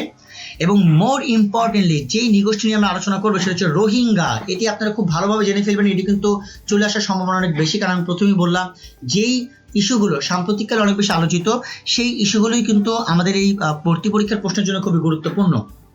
সো রোহিঙ্গা হচ্ছে মিয়ানমারের রাখাইন রাজ্যের অধিবাসী, এবং এরা কিন্তু বর্তমানে তারা বাংলাদেশে অবস্থান নিয়েছে, আপনারা সবাই জানেন। এবং বাংলাদেশের যে শরণার্থী শিবির রয়েছে, সেখানে সবচেয়ে বড় শরণার্থী শিবির হচ্ছে রোহিঙ্গাদেরকে নিয়ে, তারা কিনা বর্তমানে কক্সবাজারের উখিয়া ক্যাম্পে অবস্থান করছে, এবং অনেকগুলো পাহাড়ি এলাকাতেও তারা অবস্থান নিয়েছে, এবং বাংলাদেশ সরকার তাদেরকে বিভিন্নভাবে শিক্ষা প্রদান বা খাদ্য প্রদান বা বিভিন্ন জনসম্পদে রূপান্তরিত করার যে চেষ্টা সেটি তারা করছে। অনেকগুলো বেসরকারি সংস্থাও রয়েছে যারা সেখানে কাজ করে যাচ্ছে। সো এবং আমরা দেখতে পেয়েছি যে 2011 সালে মিয়ানমার থেকে, আরাকান রাজ্য থেকে রোহিঙ্গারা বিতাড়িত হওয়ার পরবর্তী থেকে অং সান সুচি, তাকে কিভাবে বিভিন্ন সমালোচনায় বিদ্ধ করা হয়, তার পুরস্কারের কেড়ে নেওয়ার জায়গাটি আমরা দেখতে পেয়েছি। সো এই কনসেপ্টের দিক থেকে মূলত রোহিঙ্গা যে নৃগোষ্ঠী সেটি খুবই আলোচিত একটি বিষয়, এবং যেহেতু এখানে বাংলাদেশেরও একটি বিশ্বে অবস্থান তৈরি হয়েছে রোহিঙ্গাদের আশ্রয় দেওয়ার মাধ্যমে, সেই সাপেক্ষে এটি আমাদের খুব মনোযোগ দিয়ে জেনে ফেলতে হবে। সুপ্রিয় শিক্ষার্থী বন্ধুরা, আমরা আমাদের আলোচনার একটু একেবারে শেষ পর্যায়ে চলে এসেছি। আমরা আমাদের দেখব পূর্ববর্তী বছরের কোন কোন প্রশ্নসমূহ আমাদের আজকের লেকচারের সাথে কানেক্টেড। সো খুবই মনোযোগ দিয়ে আমরা দেখবো। আমরা প্রথমে দেখতে পাচ্ছি আয়তনের দিক থেকে বিশ্বের বৃহত্তম দেশ কোনটি, যেটি কিনা ঢাকা ইউনিভার্সিটিতে ডি ইউনিটে 2বার, বি ইউনিটে 1বার এবং জগন্নাথ এসেছে। সো বিশ্বের বৃহত্তম দেশ হচ্ছে আয়তনের দিক থেকে রাশিয়া। আমরা দেখতে পাচ্ছি পৃথিবীর ক্ষুদ্রতম স্বাধীন রাষ্ট্র কোনটি, অবশ্যই সেটি ভ্যাটিকান সিটি, যেটি ঢাকা ইউনিভার্সিটিতে 1998 সালে একবার এসেছে। আমরা দেখতে পাচ্ছি বিশ্বের নিউ সিল্ক রুটের প্রবক্তা দেশ কোনটি, এটি অবশ্যই গণচীন। তারা কিন্তু নিউ সিল্ক রুটের প্রবক্তা, কারণ তারা এটি ট্রানজিট এর মাধ্যমে আন্তঃরাষ্ট্রীয় যোগাযোগ স্থাপন করতে তারা আগ্রহী, এবং এটি ঢাকা ইউনিভার্সিটির বি ইউনিটে 2017 সালে এসেছে, মোটামুটি রিসেন্ট বলা চলে। আমরা দেখতে পাচ্ছি এশিয়ার ক্ষুদ্রতম দেশ কোনটি, সেটির উত্তরটি হবে মালদ্বীপ। তারা হচ্ছে এশিয়ার ক্ষুদ্রতম দেশ, এবং এটিও ঢাকা ইউনিভার্সিটিতে একবার এসেছে, জাহাঙ্গীরনগর ইউনিভার্সিটিতে একবার এসেছে এটি। আমরা দেখতে পাচ্ছি পৃথিবীর কোন নগর 2 মহাদেশে বিস্তৃত, অবশ্যই ইস্তানবুল তুরস্কের, যেটি কিনা 2 মহাদেশে বিস্তৃত, ইউরোপ এবং আফ্রিকাতে, এবং এটিও ঢাকা ইউনিভার্সিটিতে একবার এসেছে, জগন্নাথ বিশ্ববিদ্যালয় কিন্তু একবার এসেছে। আমরা দেখতে পাচ্ছি সবচেয়ে বড় মহাদেশ কোনটি, খুবই বেসিক প্রশ্ন, অবশ্যই সেটি এশিয়া, আমরা সবাই জানি। আমরা দেখতে পাচ্ছি আফগানিস্তানের সীমান্ত আছে কয়টি দেশের সাথে, এটি ঢাকা ইউনিভার্সিটিতে এসেছে, জাহাঙ্গীরনগর ইউনিভার্সিটিতে এসেছে, উত্তরটি হচ্ছে 6টি দেশের সাথে। আমরা দেখতে পাচ্ছি বিআরআই এর বিকল্প নাম কি, যেটি কিনা ঢাকা ইউনিভার্সিটির একদম বেসিক প্রশ্ন, 2018 সালে এসেছে। সো মূলত বিআরআই এর শব্দের মানে হচ্ছে বেল্ট রুট ইনিশিয়েটিভ, এবং এর বিকল্প নামটি হচ্ছে one belt one route policy. So আশা করি আপনারা এটা মনে রাখবেন, এটি কিন্তু সিল্ক রুটের আরেকটি নাম, বেল্ট রুট ইনিশিয়েটিভ, এবং এর পরিবর্তিত নামটি হচ্ছে one belt one route policy. এবং লাস্টলি আমরা দেখতে পাচ্ছি বিশ্বে বসবাস উপযোগী শ্রেষ্ঠ শহর কোনটি, ম্যাট 2017-তে প্রশ্নটা এসেছে, এবং আমরা যদি রিসেন্ট সমীক্ষা আলোচনা করি সেই সাপেক্ষে বিশ্বে বর্তমান বসবাস উপযোগী শ্রেষ্ঠ শহর হচ্ছে অস্ট্রিয়ার রাজধানী ভিয়েনা, এটি শ্রেষ্ঠ শহর বলা হয়।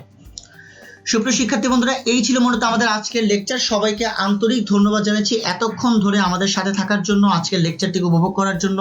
আশা করি আপনারা আজকের লেকচারটি আপনাদের বোধগম্য হয়েছে, আপনারা খুব ভালোভাবে সেটিকে আয়ত্ত করতে পেরেছেন, বুঝতে পেরেছেন, এবং যেই বিষয়গুলো আমাদের তথ্য অন্তর্ভুক্ত ছিল না বা অন্য জায়গায় তথ্যগুলো ছিল, সেই তথ্যগুলো আপনারা একটু ভালোভাবে পড়ে ফেলার চেষ্টা করবেন বা বুঝে ফেলার চেষ্টা করবেন, টুকে নেওয়ার চেষ্টা করবেন। এবং মোর ইম্পর্টেন্ট, আমি সবসময় যেটি বলি সেটা হচ্ছে আপনারা দয়া করে মানচিত্রের মাধ্যমে আপনারা সেই পড়াশোনাটি করার চেষ্টা করবেন, যাতে আপনাদের এই তথ্যগুলো খুব ভালোভাবে সেটি আয়ত্ত হতে পারে, যার কারণে আপনারা সেটা আরো ভালোভাবে বুঝে নিতে সক্ষম হন।